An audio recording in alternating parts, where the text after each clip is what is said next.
guess I can't turn it while it's live. So we didn't get as much done today as we would like to, but the car was put together. And then William Horton dropped off this thing. I don't know if he raced it on the way here or what happened to it. This is Ricky's old car. He said he lived down a dirt road and there was some dew involved, but I'm not sure if I believe him, because a lot of this dirt is on the bottom side of the car, which leads me to believe he might have been playing on that dirt road instead of bringing it to me. But we'll just leave that as it is. But anyway, Jack's car is almost done. We gotta take it to the house and clean it up and finish peeling the plastic. But we weren't totally goofing off all day today. The other Jack finished up the body work on the mini wedges. This is for a collar kid. He's got the closeout panel. Blake George, what's up, man? Back from dinner. You were asking about the mini wedges earlier. I don't know if we were building them. There's 1, 2, 3, 4. These things take forever to put together, though.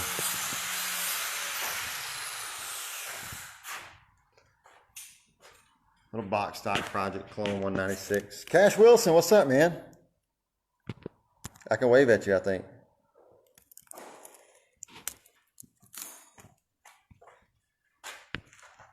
What you think, Cash?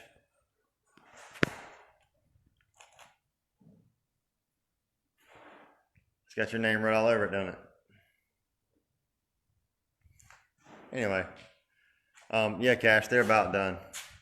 I gotta need about another hour or two to throw the seat in the other one, and then you can come pick these things up and take them to Mississippi. One of the black ones. The seat's not in it yet. Blake George, where's your car? Well, there's one over there. There's Jack's other chassis. There's Mike Wolf's old car. I'm waiting on a sponsor to come through and give me a motor so that I can put it back together. There's another house car. This was Gavin Cowan's car. What chassis number was that, Jack? That one. 105, 10. That's car 10. This chassis 105. I think we're up to like car 150 now in circulation, but that's chassis number 105. What, 12 hours? 10 hours. Well, 10 hours. 10 hours to take everything off that car, bolt it on that car. We left at 4 in the morning. We're just getting our second win. You know, I had to do business stuff today, like answer the phone and CAD stuff up for the plasma cutter.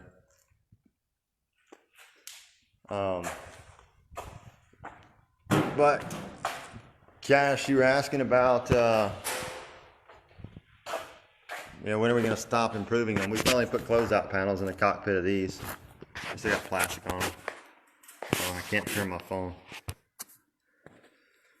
Wedges, $3,000 is kind of the starting point on these. Now that seat obviously adds some to it, but your base cart's $3,000. Then you got your seat and your belts. This customer chose a 14-inch seat with impact racing belts, full containment. Most of the time when we sell these things, they're with a non-containment seat, which is about, I don't know, about $100 less than the full containment. But everything else is the same. We just don't do quite as much closeout panels. It's just time. You know, you can, it's a race car, man. Even though it's a little bitty race car, you can still do as much as you want to it. But it uses the same components as all our racing go-kart stuff. So, you know, the standard L block. We did something different than most of the mini wedges on the market. We take and actually build a beam style front axle.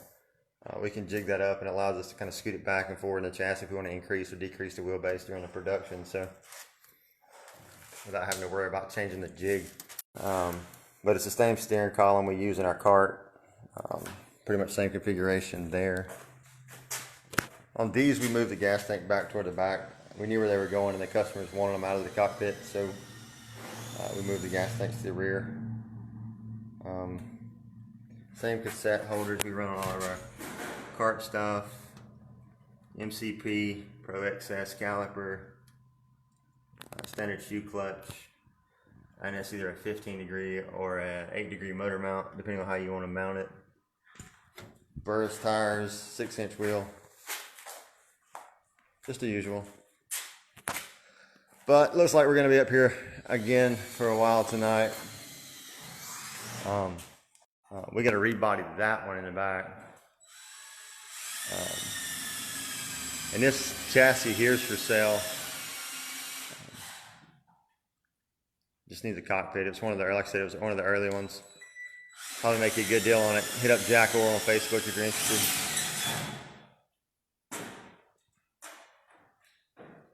But that's about it for tonight, guys.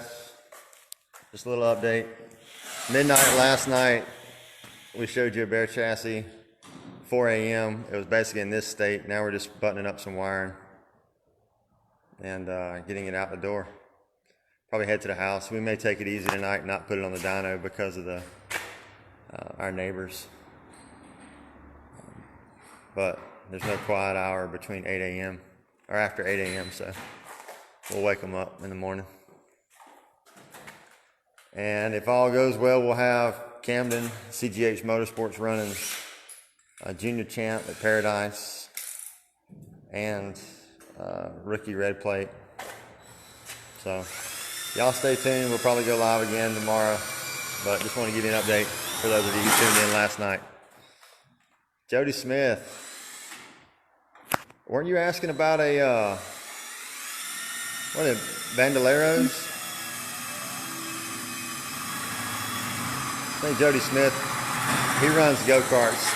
I think we dubbed his son the Outlaw. But yeah, he was asking about Bandoleros. Man, these are way cooler. So if you want to give him something to really get behind the wheel, this is it. You should come see us.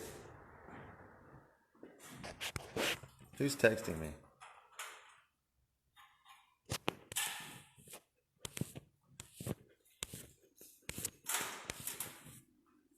Oh, that's Jamie. I will work it out, Jamie. Don't worry about it.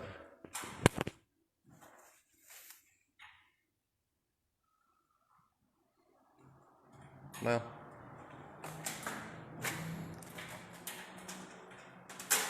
this is our old building, by the way. For those of you who didn't see the other video, this thing was built in 43 as a blacksmith shop, converted to a feed store, and then thanks to Bullitt County, we acquired it to move our operation up here.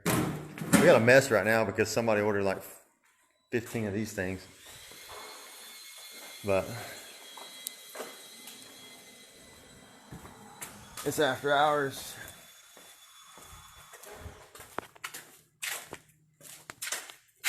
If you're wondering why Harbor Freight doesn't have any Predators, that's what they have left. If we had some up this way, I'd buy one. Jody, you do have some up that way. You travel 3.5 hours to race go-karts, man. Come on.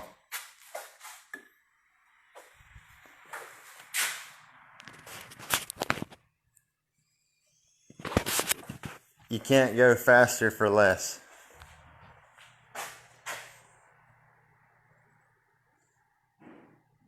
Anybody wanting some M&M plastic bodies? This is their new body. I kind of helped them on this design a little bit. I can take a little bit of credit for it. Camden was notorious for busting fiberglass bodies about one every week. And my sponsors, a wrap guy, I don't know if he's on here or not, but my wrap guy was a little slow on getting me wrapped. So, you know, we had to get something a little more durable just so we could keep a wrap on his go-kart. So we went with M&M, and M&M had that big, tall, nasty body that they had for decades. But anyway, they just launched this one for, you know, basically 2020. It looks a lot like, you know, kind of a Skyline or something like that, but it's just plastic. And so it works well for Camden running red plate and green plate.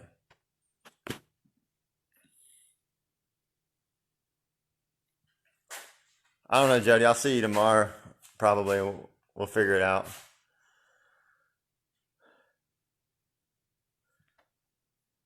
And that's just some stuff we got from any late models, just bumpers and nerfs and that sort of thing.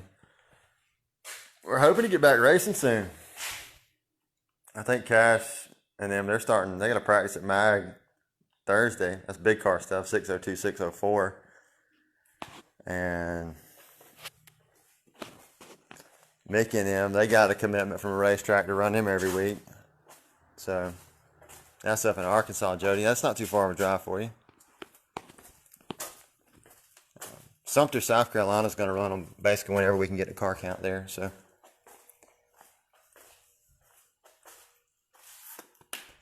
a couple more chassis. This is just kind of some overflow storage. Those are all mini wedges.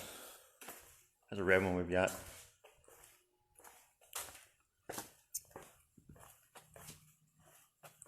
Yeah, Sumter's running them. Lakeview ran them some last year. There's 2 cars up around Myrtle Beach area. Tennessee's got 9 or 10 cars now, so that's pretty interesting.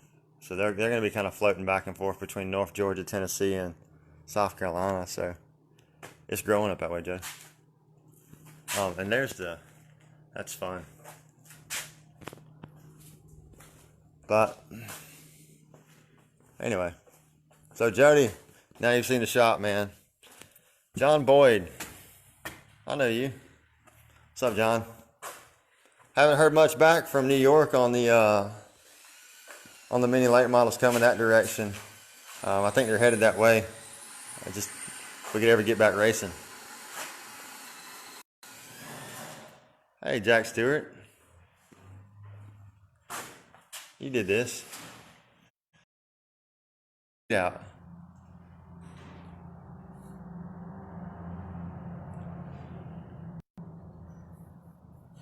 Yeah, we updated the seat bracket, so now you've got basically 5 inches of adjustment forward and back.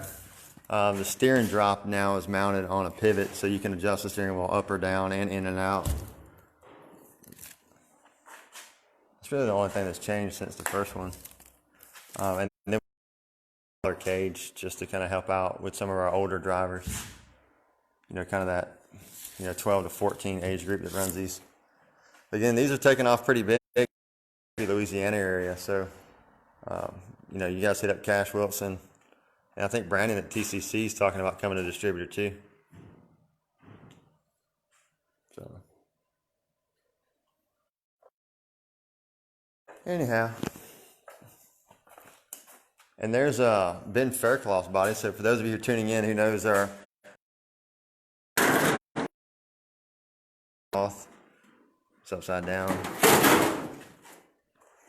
I've got his panels. Where are they at? They're here somewhere. We've got the 602 body, 602, 604 rocket bodies programmed now, so we should be able to punch those out pretty quick if anybody needs them. Tyler Keel, can I fit? Yeah, man. It's got a 14-inch seat in it. I'm pretty sure we could squeeze a 16. Might be a little botched up, knees sticking out the top.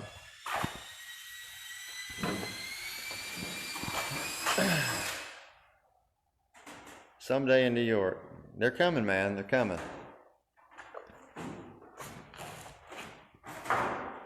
We just got to get all our ducks in a row.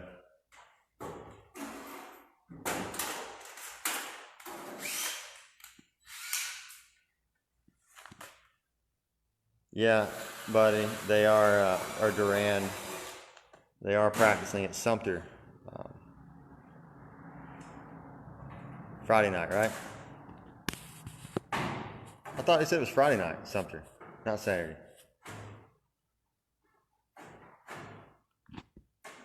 Yeah, Brian, the car is slow. It's sitting still right now, man.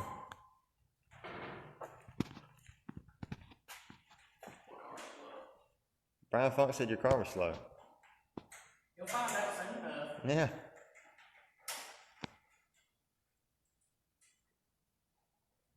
Well, anyway, thank y'all for tuning in and checking it out. Just wanted to give you an update. I got work to do. I can't stay on Facebook Live all night. Anybody got any questions? Hit me up. Catch you later. Jack said the car's not slow.